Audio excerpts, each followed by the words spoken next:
Sir, I rise to speak on a discussion that is entitled India's Glorious Space Journey Marked by Successful Soft Landing of Chandrayaan-3.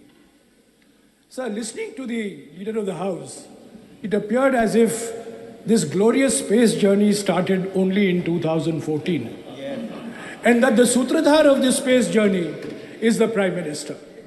I want to take this occasion, sir, to revisit this glorious space journey, not to make political debating points, but to pay tribute to a remarkable generation of Indian scientists and technologists who could have worked anywhere in the world, but chose to come back to India in the 1950s and 1960s. Sir, I have before me a government order issued on the 22nd of February 1962. This is the 22nd of February 1962, an office order issued by the Government of India, which reads that the Union Government has set up the Indian National Committee for Space Research. The committee set up on the recommendations of the Scientific Advisory Committee to the Cabinet will advise the government on the promotion of research in and exploration of space and its utilization of peaceful purposes. India's glorious space journey began on the 22nd of February 1962, which was marked by the establishment of the Indian National Committee on Space Research. There were two people who were responsible for getting this INCOSPAR set up. Both were the great scientists of India. One was Homi Bhabha, who was then the chairman of the Scientific Advisory to the Committee to the Cabinet, and the second was Vikram Sarabhai, a great name, a man who had a vision for Indian space, and I expected the Honorable Leader of the House at least to make a passing mention of Vikram Sarabhai. Sir, I'm not yielding. Please. Sir, it was 2 weeks before INCOSPAR was set up that the Prime Minister of India, the then Prime Minister of India, Jawaharlal Nehru, went to Ahmedabad to visit the physical research laboratory that was created by Vikram Sarabhai way back in 1947. Sir, this is a photograph I have of Pandit Nehru with Vikram Sarabhai and E.V. Chitnis in the old Parliament House. You could have seen this photograph, but in this new Parliament House, we need a telescope to see each other. I don't have a telescope, sir, but you can take me for my word. This is a photograph of the Prime Minister of India with Vikram Sarabhai and Professor E.V. Chitnis, who is 97 years old and is still alive. He is one of the key figures in this space journey. And in fact, Professor Chitnis's greatest contribution to our space program was the recruitment of a young engineer from the Madras Institute of Technology named APJ Abdul Kalam. Sir, after the establishment of INCOSPAR on the 22nd of February 1962, the second milestone in this glorious space journey was on the 21st of November 1963, when India launched its sounder rocket from Thumba, near Trivandrum. This was called TERLS, the Thumba Equatorial Research Launching Station. This was the first sounding rocket launched way back on the 21st of November 1963. And this was made possible because of Vikram Sarabhai, because of H.G.K. Murthy, because of Abdul Kalam, because of E.V. Chitnis, and a large number of scientists and technologists. So ISRO was created on the 15th of August 1969. This was when Vikram Sarabhai created the Indian Space Research Organization to give a developmental boost to the Indian space program. So the Indian space program is the only program in the world that has not come out of the military sector. It has been a civilian program all through. The Indian space program is the only program to have a developmental thrust, the use of space for remote sensing, the use of space for rural development, the use of space for communication, for weather forecasting. This is being the hallmark of India's space program going back to the creation of ISRO on the 15th of August, 1969. So, on the 25th of December, 1971, unfortunately, Vikram Sarabhai passed away very suddenly at the young age of 52. He died of a heart attack in Kovalam Beach near Trivandrum. The Indian space program was then faced with a huge crisis. It had lost its Karta Data. It had lost its Nirmata. It had lost its visionary, Vikram Sarabhai, who had lived and dreamt of India as a space power. It was then that the then Prime Minister of India, Indira Gandhi, took what I consider to be the most important step that has made India the space power that we are all proud of today. So she wrote a letter to an Indian scientist who was then taking a sabbatical at the famous California Institute of Technology in Pasadena in California. The name of this scientist is Satish Dhawan, and it is in his honor that our launch center in Sriharikota is called the Satish Dhawan Launch Center. Sir, Indira Gandhi wrote a letter on the 7th of January 1972, and I wish to quote a few lines from this letter. This is the Prime Minister of India writing, "Dear Dr. Dhawan, Vikram's sudden and tragic death has deprived our entire space research program of leadership. You are aware of the heavy investment we have made in it. The 10-year profile of the development of space shows the extent of our commitment. We cannot afford to allow the entire organization to crumble. I should like you to accept the stewardship of our space program, which I am proposing to separate from the Atomic Energy Commission. Till 1972, space and atomic energy were together. But it is in 1972 that space gets separated from the Atomic Energy Commission. It will be for you to structure this new organization. Please let me know urgently when I may expect you to return and what arrangements you would like us to make for the interim period. I hope you will respond to an emergency situation in a sensitive area of national importance." This is a letter written by the Prime Minister of India to a scientist taking a sabbatical in California, who was then the director of the Indian Institute of Science, Satish Dhawan. Sir, Satish Dhawan immediately accepted the offer of the Prime Minister. He put some conditions that he would like ISRO to be headquartered in Bangalore. He would not like to be posted in New Delhi, that he would like to continue as the director of the Indian Institute of Science, and he would like full freedom to run ISRO the way it should be run. The Prime Minister of India accepted and acceded to all these conditions. So when he came back to India, when he took over as chairman of ISRO, her secretary, Mr. P.N. Haksar, sent Mrs. Gandhi a note. And I was fortunate enough to get a copy of this note in the archives. And Mr. Haksar wrote on the 25th of May, 1972, to the Prime Minister, "Dr. Satish Dhawan is an extremely sensitive human being.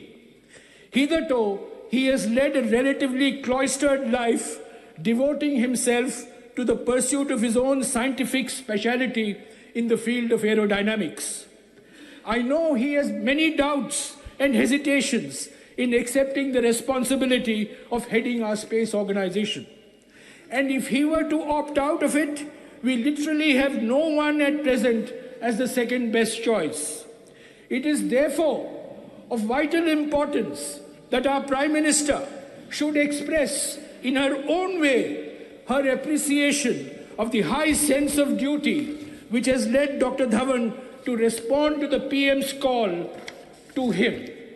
It is equally necessary to say that Dr. Dhawan will continue to receive her personal support in sorting out any problems he may run up against any administrative and other fields, and that Dr. Dhawan should not hesitate in coming to the Prime Minister, and that he will always have direct access. So it is from this day onwards that Prime Ministers of India have held direct control of the Department of Space. It is from this day onwards that the Chairman of ISRO, the Chairman of the Space Commission, the Secretary Department of Space, three roles combined in one individual, have only reported to the Prime Minister and nobody else. So the glorious space journey that the Leader of the House wants us to believe started in 2014. The first milestone was on the 22nd of February, 1962. The glorious journey that the Leader of the House wants us to believe started in 2014, had its second milestone on the 15th of August, 1969, with the creation of ISRO. The glorious journey that the Leader of the House wants us to believe begins in 2014, had its third milestone in 1972, July, when Satish Dhawan became the Chairman of ISRO. Sir, the success of Chandrayaan-3 is based on the competencies, the capabilities, the capacities that have been created over a 60-year period. We launched satellites, but we first launched satellites on Soviet rockets. We did not have a satellite launch vehicle. In July of 1979, our first SLV launch failed. Dr. Kalam was in tears. So Dr. Satish Dhawan said, I am your leader. I will take responsibility for the failure. You sit at the back. That is leadership. In August of 1980, the SLV-3 succeeded. Dr. Dhawan said to Kalam, Kalam, you take credit for this. I will sit at the back. This is leadership. Leadership is not taking credit when things are going good and run away when the things are going bad. Leadership is when you have the courage to take the responsibility for things that are going wrong as much as you take credit when things are going right. So this is the milestones of a successful journey, sir. There have been many scientists, and I want to recall, I have mentioned Homi Bhabha, I have mentioned Vikram Sarabhai, I have mentioned Abdul Kalam. There's a great scientist of India who is forgotten today. He is the only scientist who has worked and contributed for a nuclear program as well as for our space program. And if you go to the Vikram Sarabhai Space Center in Thiruvananthapuram, you will see a statue of him in the space organization headquarters. His name is Brahma Prakash. He's probably one of the greatest metallurgists that India has produced. And he made a huge difference to our space program and to our atomic energy program. We have had a succession of chairmen. We had Satish Dhawan, U.R. Rao, Madhavan Nair, Kasturi Rangan, Radhakrishnan, Shivan, and now of course we have Somnath. Each of them have made contributions because the political leadership has given them the freedom to make those contributions. Sir, I also want to say that India's space program has always had a developmental orientation. It has always been space for development, space for communication, space for rural development, space for weather forecasting, space for identifying sources of water. Indian scientists and technologists have never seen India's space program as a symbol of Indian nationalism. It has always been seen in a developmental perspective. It has always been seen as an instrument of fulfilling developmental aspirations. And that's why we had INSAT, the Indian National Communication Satellite. And it is because of INSAT that we improved our weather forecasting. We located sources of water. We created new maps. We created platforms like Bhuvan. So while it is natural for all of us to take pride, I would like to urge all of us to please look at our space program fundamentally as an instrument of development and not as an instrument of muscular nationalism. This has been the hallmark of India's space program for the last 60 years. And let it be in that spirit with which it was founded by our scientists and technologists. So, I am entirely in agreement with the Prime Minister when he said yesterday that the Chandrayaan-3 achievement creates a new excitement for science. But sir, what is the point creating an excitement of science when you're removing Darwin's theory of evolution from textbooks? What is the importance of creating excitement of science when you reject Newton, you reject Einstein, you think all knowledge was available to India 2000 years ago? Sir, that is not a scientific temper. Scientific temper is the spirit of inquiry, is a spirit of questioning. We have had glorious tradition. We have had glorious tradition in mathematics. We have had a glorious tradition in metallurgy. We have a glorious tradition in astronomy. But, sir, let us take pride in our past, but let us not think that all of modern science, all of modern technology was known to us 2000 years ago. We have to move with the times. That is the scientific temper. That is the scientific spirit. If you reject science, if you do not give your scientific institutions freedom, if you do not allow scientific endeavor to flourish in a spirit of professionalism, you can have all the Chandrayaans of the world, but it is not going to make a difference to the minds of the young. So we have to create a scientific spirit, the spirit of questioning, the spirit of inquiry, the spirit of doubt. That is the spirit of science, which I hope will be created by this excitement. So, along with Chandrayaan-3, let us not forget Chandrayaan-1. Chandrayaan-1 was launched in 2008. And I have no hesitation in saying that the first announcement of Chandrayaan was by Prime Minister Atal Bihari Vajpayee on the 15th of August in 2003. After 2003, you had Chandrayaan-1 in 2008, you had Chandrayaan-2 in 2019, and you have Chandrayaan-3 in 2023.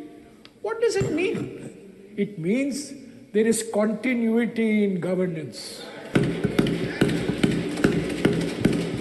If a Prime Minister refuses to acknowledge continuity in governance, if a Prime Minister believes that the world has started only when I became Prime Minister, if a Prime Minister believes that Indian science has become great, that the Indian space program has become great only when I became Prime Minister, sir, I beg to differ. Let us take, along with Chandrayaan-1, Aditya L1, which was also a great success. We have not mentioned it in your resolution. But this Aditya L1, the solar laboratory, which was launched 1 week after Chandrayaan-3. So when did Aditya-1 start? Aditya-1 started in the year 2006. It took 17 years for Aditya-L1.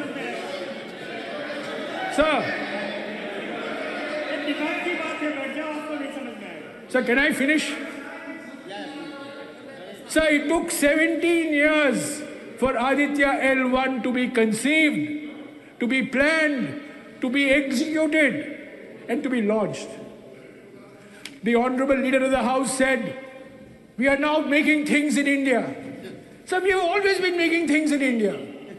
Larsen and Toubro, Walchand Nagar Industries. There are so many Indian companies I can think of which have been associated with the Indian space program going back to the 70s. To say that suddenly after 2014 we have started making things for our space program is a complete distortion of facts. In fact, the Indian space program has always been based on creative partnerships with the Indian private sector and Indian public sector. Our nuclear reactors are made in India. Our rockets are made in India. Our launchers are made in India. Our satellites are made in India. And they were being made in India before 2014.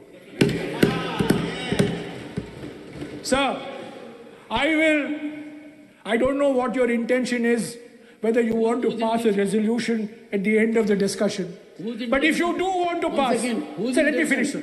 If you do want to pass, please acknowledge that the capabilities, competencies, and capacities that have resulted in Chandrayaan-3's success are the results of investments made over the last 60 years. These are based on contributions of successive prime ministers.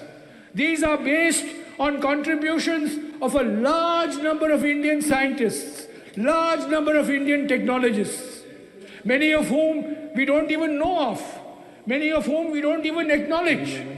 But I think today is the day when we should salute our Indian scientific community, our Indian technological community. So, it is the Indian scientists and Indian technologists who gave India the Green Revolution in the 1970s.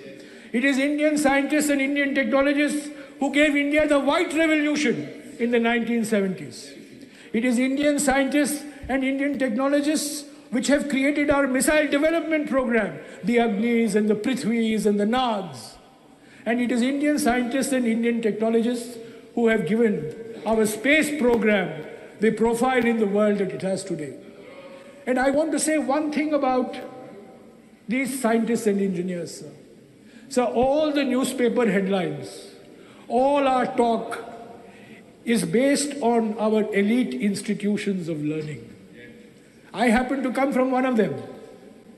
But I have no hesitation in saying that the contributions in the space program have come from men and women who are graduates of government engineering colleges, of lesser known engineering colleges. They are not from IITs, they're not from IIMs, but they are from colleges in Kollam, colleges in Trivandrum, colleges in Surat, colleges in Baroda, colleges in Pune, colleges in Bhopal, in Rajasthan, colleges in Indore, colleges in Jaipur. This is what colleges in Chennai. Sir, this is the strength of Indian science. The strength of Indian science doesn't come from 5 institutes or 10 institutes or 15 institutes. The strength of Indian science comes from a very large population of engineering institutions, which we have to nurture, which we have to upgrade, which we have to recognize, and which we must give full freedom for them to operate. So, sir, I associate myself with the sentiments of the Leader of the House, who has not heard whatever I have said because he's been busy in conversation with the person next to him throughout. He has been busy in conversation throughout. No. Take a Sir. Jairam, now you have made a reflection. Let him react. He has. And before that, Jairam was on right track. Jairam, you were on right track. But when I took the seat, you got little political. What is this? From science, you traveled to politics. Sir हमारा पुराना रिश्ता है sir, हमारा पुराना रिश्ता है और ये बड़े इन्होंने कुछ साल पहले आइंस्टाइन और न्यूटन को कंफ्यूज भी कर दिया था। पुराना उसको रिश्ता, याद नहीं दिलाऊंगा उनको, पुराना रिश्ता, पर आज उनसे भाषण सुनना पड़ा, प्रवचन सुनना पड़ा। पुराना हमारे रिश्ता, स्पेस प्रोग्राम का क्या उपलब्धियां हैं। पुराना रिश्ता और पुराना घाव So sir, मीठा दर्द देता है। Sir, I associate myself with the leader of the house. We acknowledge, we salute, we applaud ISRO, the past members of ISRO family, the present members of ISRO family. We congratulate our Indian scientists. We congratulate our Indian technologists. I am sure that many more achievements are there in the years to come. But sir, I will only end by pleading that we need to give our scientific and technological institutions full freedom. We need to give our scientific and technological institutions full independence and professionalism. And we need to free our scientific and technological institutions of any political patronage and political interference and political intervention. So let us on that thought, acknowledge the glorious space journey that we have had. And let us also acknowledge the milestones that we have gone through, even though the Prime Minister and the Leader of the House may choose to airbrush them away from history. They are a fact of life. They cannot be erased from history. They are very much part of our space journey. I thought that it is important for me to remind the House where we have come from, the journey that we have taken, the achievements that we have had, the people who have contributed, rather than fall victim to this new impression that has been created that this entire accomplishment of Chandrayaan-3 and Aditya L1 is the result of only one individual. Thank you, sir.